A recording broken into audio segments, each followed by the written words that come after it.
Hello, everyone. Welcome to another airport edition of Trading Bitcoin with your host, Tom Vase. Clearly a hectic day for me, which is why I'm streaming to you from the airport. I'm about to fly out. I got a red eye out of New York and into Paris. So let me just make sure that everything is working. The audio is working, the video is working. So if there are any audio complaints, now is the time because I'm working with one monitor. It's on my lap. My flight's going to start boarding in about 20 minutes. And I would have gone live earlier, but somebody opened one of those don't open doors, and my ears are still freaking ringing. Yep, that's the life. Audio's good and video's good. All right, let's do it. Let's let's go to screen share. Please proceed to gate 63 as your aircraft is ready for departure. Thank you. Let us go to screen share. Boom. If something happens to the audio or video, I will not know because I am on screen share. I hope it's in color. I'll check in a second. This is my website. The conference that I plan to do, that website is going to launch in about a week or two. That should be very, very interesting. But until then, hey, if you guys like my work and want to support my work, please check out the affiliates section of tonebase.com where you can get discounts and sign up for all these projects. What the hell is this? That's not what I had there before. I have no idea what I had there before, but it sure as hell wasn't this. So, oh man, I'm gonna have to go through all my tech gadgets and figure out what's missing. God, that's annoying. Anyway. If you're going to do your Amazon shopping, please click on one of these links first. And that's another way to support all my work. That's it. Workshops. Let's see how they're doing. 8 seats left in Madrid, 7 seats left in Amsterdam, and plenty of seats left in Chiang Mai. I can't wait to go see Chiang Mai. Then we got Melbourne, Perth, Singapore in reverse order. And I am going to be in Sydney. So if you are in Sydney, there it is. Sydney, 6 already signed up, and Brisbane, 6 already signed up. All right, let's go to the charts. I got about 15 minutes. We have a new month. The current month. The current month. Once again, ladies and gentlemen, just started today, and as you can see. Nothing I can do about the announcements, guys. You gotta live with them. So, oh jeez, why can't people get to their flights on time? Marco Sorensen. So, and Soon Tall. Please approach gate 63 as your flight is ready to depart. All right, let's get back to this. So the new month has started, and as you can see, in one day, we have a nice bullish positive candle. This candle is right on the descending trend line. So that means if we go up any further, we will break out above this descending trend line. What is my confidence level that we are going to do that? It's not very, very high, and we'll get to that shortly. Here's the weekly hyperwave chart. We still have some room in the hyperwave scale, and we can still go up this week all the way up to about 7,500 at the close. But midweek, we can go all the way to 20,000 and back down. It doesn't matter, right? We're not going to do that, of course. But we can go all the way to 8,000. As long as we close below 7,500, we are not in violation of the hyperwave line, which I believe can actually be redrawn. The SAR, the stop and reverse points, and the Bollinger Bands are still telling you to be careful. You are still in this zone right here. This is the zone where your price is going up into the 20-week moving average, which is the middle of the Bollinger Band, and you're coming down with the SAR points, okay? Now, let's see if we can break above the middle, and let's see if we can get above the SAR. Now the SAR is all the way at 8,400.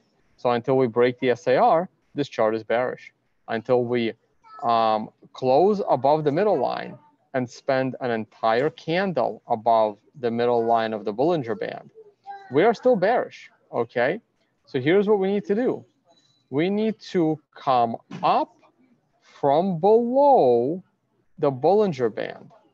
We need to close above a Bollinger Band, and then we need to have an entire candle of a weekly candle open above the Bollinger Band and close above the Bollinger Band.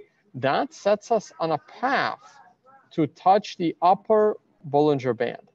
Now, even if we touch the upper Bollinger Band, it doesn't mean that the market is ready to reverse to the upside. As you can see, we then came back and touched the bottom Bollinger Band intra-week.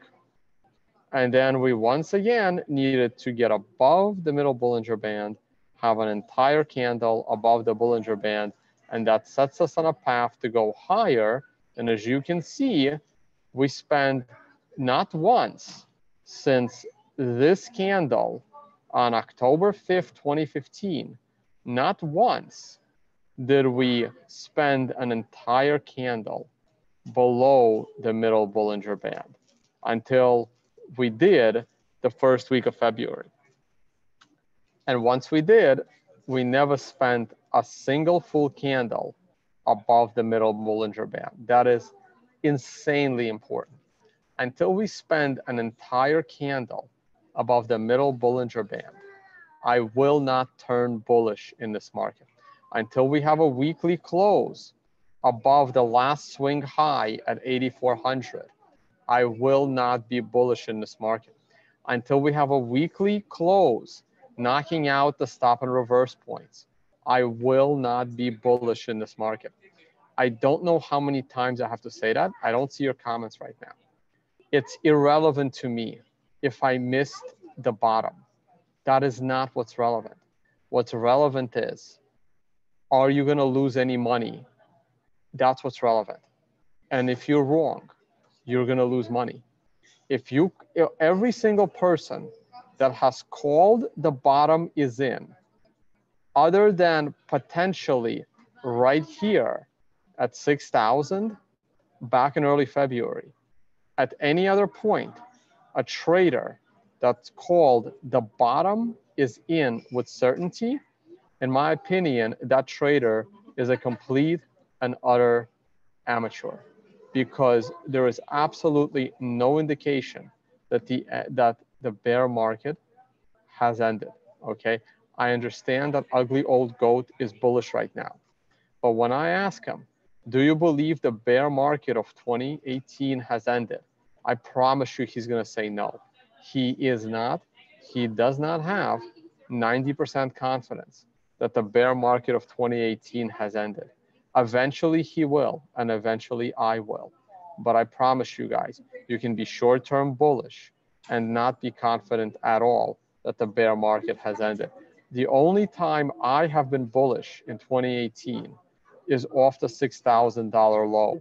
And if you go back to those videos back in February, $6,000 low only in early February. And if you go back to those videos, you will hear me say the whole time, I'm still not confident that that is going to be the low of 2018.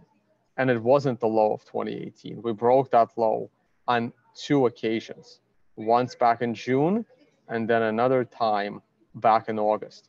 So enjoy your little bull dead cat bounce. Statistically, it's not going to last. Let's go to my standard weekly chart. My standard weekly chart is still inside the descending triangle. You are still below 2 significant moving averages. You are below the setup trend line. You are below the last swing high. The most important thing in this entire picture is the descending triangle. Yes, there could be a green 2 above a green 1 on the next candle. That is absolutely possible. That could set you up for a bullish trade. However, you had that here as well. This was a green 2 a month ago coming off the The 9 that I wasn't comfortable trading. We had a green 2 above a green 1. And I told people, this is not tradable.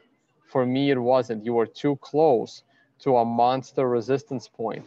And that resistance point took the price down from $8,500 down to $5,850 in 3 weeks. In 3 weeks, you went from 85 to 58.50. That is like a 30% correction, 33% correction. I understand that we're on a green 1. I understand that we have broken above the moving average, but this is open air. Bitcoin has the ability to move into its resistance point of the 30-week moving average and the descending trend line, which is the top of the descending triangle. There is absolutely nothing stopping Bitcoin from doing this. And therefore, this is still in a dead cat bounce.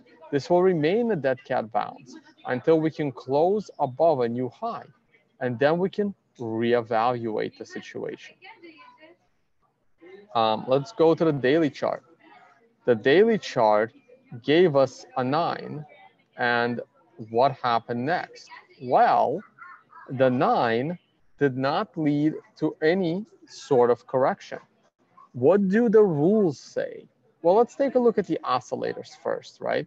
Let's take a look at the CMF. The CMF on a daily chart is looking very, very promising.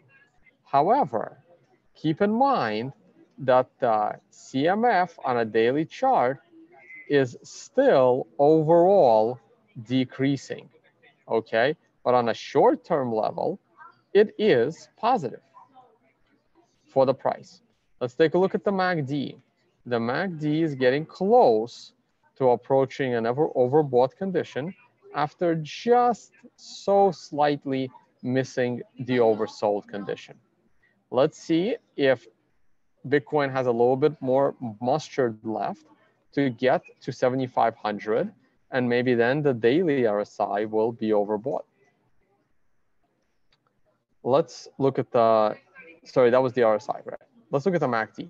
The MACD is crossing into positive territory. We had a very clean positive cross, and the MACD is looking pretty positive on a short-term scale.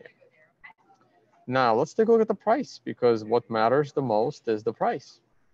The price of Bitcoin is approaching its 128-day moving average.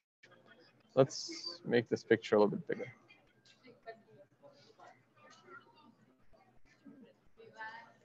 Now, the 128-day moving average has been very relevant for the price of Bitcoin for years. And it was okay around the double top in mid-February and early March.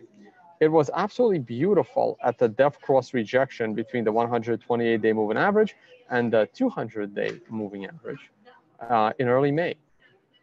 It was not very useful to help us and guide the price of Bitcoin in mid-July, where we broke above it, stayed above it for about a week, and then fell below it. But the 200-day moving average was able to provide us with a good turning point along with a daily 9. And this also came inside a weekly depth cross. Very good timing mechanism. This time around, the 9 came a little bit earlier than the 128. This 9 was also not a perfected 9, which is not as clean. This 9 was also occurred on a 2-day pullback. Now, this is what made this situation complicated. You had the reason why this pullback probably took place is because the 1 hour, the 4 hour, the 12 hour were all hitting 9s right at this high.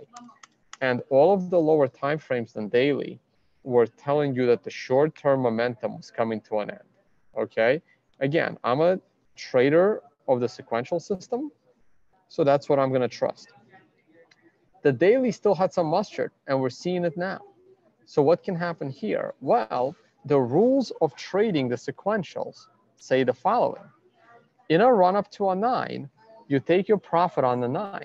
So the bullish profit should have taken place around this 9. The following candle is usually a no trade candle. If that candle is, continues in the same direction as the 9, you have to give it at least one more candle. Now the rules of the sequential system say the following. If we have a green 2 trading above a green 9, that is a positive tradable sign. So we would need over the next 24 hours for the price of Bitcoin to trade above 7270. So we would need the next 24 hours to trade above yesterday's high. Trading above yesterday's high is pretty much it's pretty much 7,300. Being in the $6,300 range, $7,300 range, sorry. Being in the $7,300 range puts us dangerously close to the $7,500 area, which is resistance on the weekly scale. This is what makes bullish trades right now incredibly, incredibly risky. And I would not risk them. I wouldn't risk them. You can risk them. I wouldn't risk them. Let's move on to the 12-hour chart. The 12-hour chart gives you a pretty neat cup and handle. This is a giant cup followed by a little handle. Now the CMF is absolutely gorgeous. The RSI is not great. It's, popish. The MACD is not great. I can zoom in on it if you like. It looks like it wants to roll over. The RSI is almost at overbought territory. One more push to the upside and it will be. Average volume is starting to come down. You had your 9 on a 12-hour right at the setup trend line. You pulled back. Now, I know what I said in the past, and by past being 2 days ago. What I've said was, hey, you have a red 2 below a red 1. That is a shortable trade. I'm not going to walk away from that. If I had shorted right here at 68.56, where would my stop loss be? Well, it's very, very simple. To me, it's simple.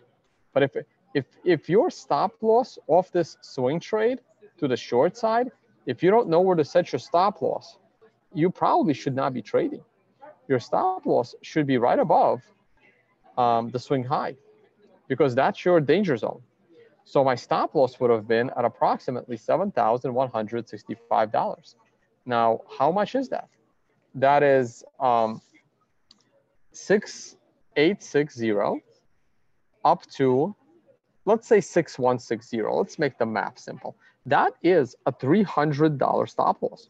If you are uncomfortable setting a $300 stop loss on a $7,000 asset, right? Then your leverage is too high. So if you trade one Bitcoin, your max loss is $300. If you leverage that Bitcoin 100x, right? And you have a lot of money in your portfolio, what's 100x times 300? You just lost $30,000. That's your problem. That really is your problem. So you need to decide what kind of a trader you are.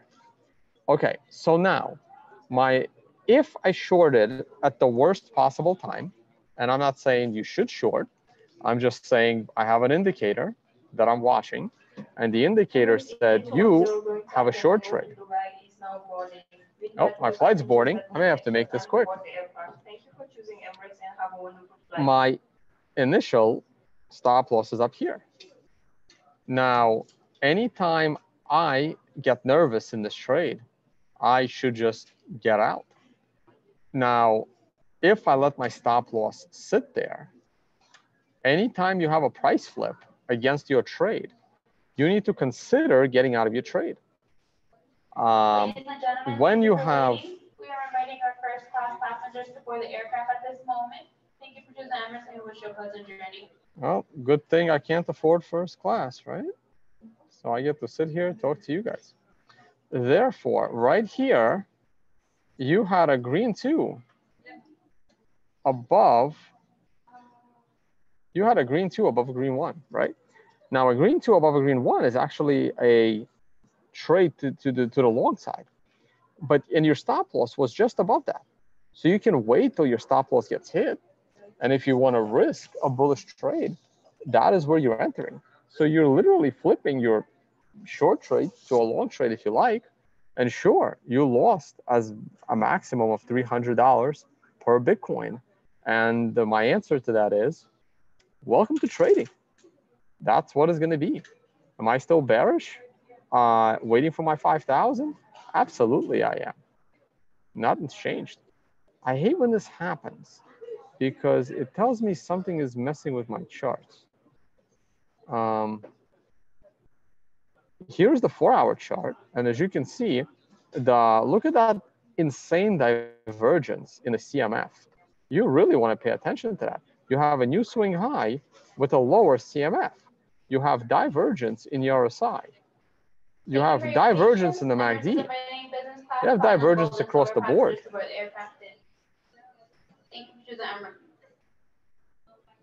You have divergence across the board here. And you have a 4-hour 9. So I would not be bullish right now. The 12-hour chart is looking bullish, but the 4-hour chart is certainly bearish right here. I don't like the 4-hour chart at all. Let's see what can happen. If this 9 proves it to me, if this 9 gives me a 1 and then a 2 above a 1, above the prior swing high, I would, as a short-term trader, I'd consider a long trade. But right now, if I wasn't a long trade, I'd be taking my profit and waiting for what develops. Here's the hourly chart. The hourly chart might give you a 9 in 26 minutes. I will be on an airplane with no connectivity. This is really important. This is really important. This tells me that the shorts are ending. If I go back to the 4-hour chart and I turn on the short, that's the longs. Look at the shorts. Let's drop the longs. Let's get rid of the longs. Look at how leveraged shorts have deleveraged over the last week. In the last 10 days, leveraged short positions. I don't know what that value is. I have no idea. It could have been 35. I don't know. Maybe this will tell me. Yes. So leveraged shorts have devalued from 40,000 of whatever units that is down to 22. So leveraged shorts have decreased by almost 50%. This is a nice setup for prices to fall. Here is your long to short ratio. Look at what happened in the last 3 months. Every time you made it to a ratio of 1.75. So over here, we were just above between 1.75 and 2, and the price topped at $12,000 and fell all the way down to 6,000. Then again, the longs were outnumbered the shorts by 75%, 1.75 ratio.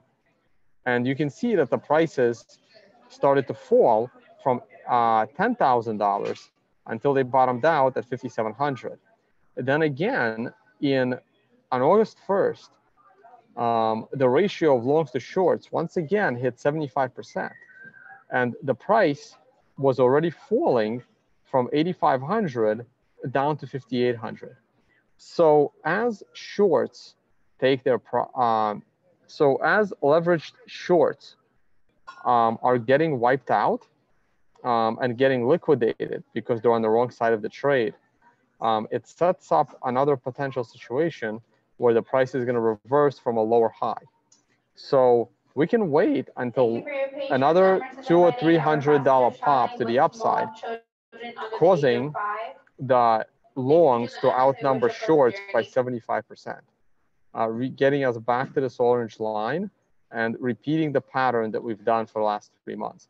Now, there was a lot more volume and a lot more trading action going on early in the year as Bitcoin was at much higher prices, which is why I drew another set of lines. So as prices get lower, I guess the ratios of longs to shorts seem to be more equal. So I will be keeping an eye on this ratio. I'm finding it to be pretty useful. But now that I'm keeping an eye on it, it may not be useful at all. Ethereum slowed down its fall. Let's see what happens next. The S&P closed the week at a new all-time high. Maybe. What was the close? 28.73. What was the close? Yep, 29.01. The S&P is at a new all-time high. I've been saying for the last 4 years, since my very first video ever on YouTube, that I was bullish the stock market for the next decade. And everybody laughed at me 4 years ago, and 3 years ago, and 2 years ago, and last year, and every day since. So I'm still expecting us to go higher. But next week is a weekly 9, so be careful.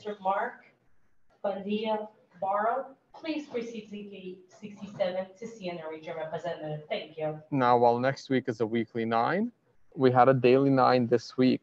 Can we do another daily 9? Well, we can't have a daily 9 next week, right? Especially it's a holiday weekend. Markets are going to be closed on Monday. We're only going to have 4 more candles. Can we have a daily 9 the following week, and the weekly market tops on a daily 9 following the 9 candle? It's possible, but I would be a little cautious with the stock market right now in the short term. That's it for my charts. I will be on the blockchain cruise. Ticket sales have ended, I believe. Maybe you can still buy a ticket, but as far as I know, ticket sales have officially concluded. It's going to be a fun boat. The last tickets, right there. Click on it. I will be speaking at a conference in Paris, actually, in a couple of days, but it's a private conference. There are no ticket sales to that. Start your conspiracy theories now. Maybe I'll talk about the conference. It depends. I have no idea. I was too busy to look into it. I just know that it's a private event. That's why I don't even show you the website. After Spain, I will be speaking in Ukraine. So check that one out. After Ukraine, I'll be speaking at the Honey Badger conference. I'll see my good friend Bruce Fenton, who was on my show yesterday, an absolute must-watch, one of my best podcast videos ever. Why is this telling me to look at it? Okay, never mind. After that, I believe I'm going to Amsterdam to speak at Blockchain Day. After Amsterdam, I will be heading off to Prague to speak at Hackers Congress. Then I'll be back in Ukraine to speak at a hackers event, Hackit 4.0. Then I'll spend some time in Thailand. I don't know if there are any events in Thailand. I have not had time to look. But after Thailand, I will be in Singapore, where I will speak at Crypto Expo Asia. And this takes place on what day? On October 26th. I will then go to Australia, and I will come back to Singapore to speak at the Block Show at the Sands. This would be a very cool event. Check it out. I think I'm going to speak there. I don't see my name on the speaker list yet, but I'm in touch with the conference. So hopefully they put me on. So Block Show Asia, that's the Block Show America is where I Block Show America is where I debated Nouriel Rubini, and Block Show Asia. I don't know. Let's see who they have me debate. And that's it. Let me take a look at your comments for the first time. I gotta board my flight, guys. I got like 3 minutes. I got a tip. From Saad. Thank you, Saad. What do you think about Monero, both technically and whether it's worthwhile coin fundamentally? So unfortunately, I gotta go board a flight, and I know you tipped for this question. So I will make a mental note that to talk about Monero on the next video. I just can't at the moment because I'm literally gonna shut this off in a minute. I don't think Monero has any long-term future because Bitcoin is gonna be so much more fungible and scalable than Monero that Monero is just going to be useless. That's about it. I'll glance through your tips, guys. Thank you for your tip, Trip. And thank you for your tip, Dan. No, Roger Ver is not Satoshi, guys. Oops. All right, let me not miss my flight. You know, it didn't look like there were too many people sitting around here, but everyone's lined up. Man, I hope there's going to be space for my bag. I need to go line up. Okay, well, last question. If Bitcoin dominance goes to 1%, will it only be able to be worth 1 million total when the mass adoption comes? No, no. Bitcoin dominance to the low side is irrelevant. Bitcoin dominance to the right side is relevant. To the upside is relevant.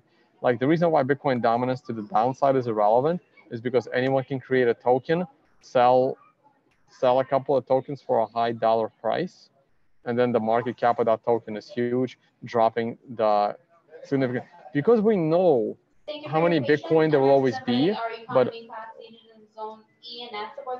where the hell am I sitting?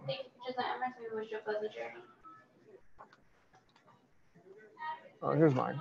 Oh, let me not dox my passport. Jesus Christ. What zone am I? Oh, I need to go board. All right. Bye, guys. We'll talk about Bitcoin dominance next time. See you all on the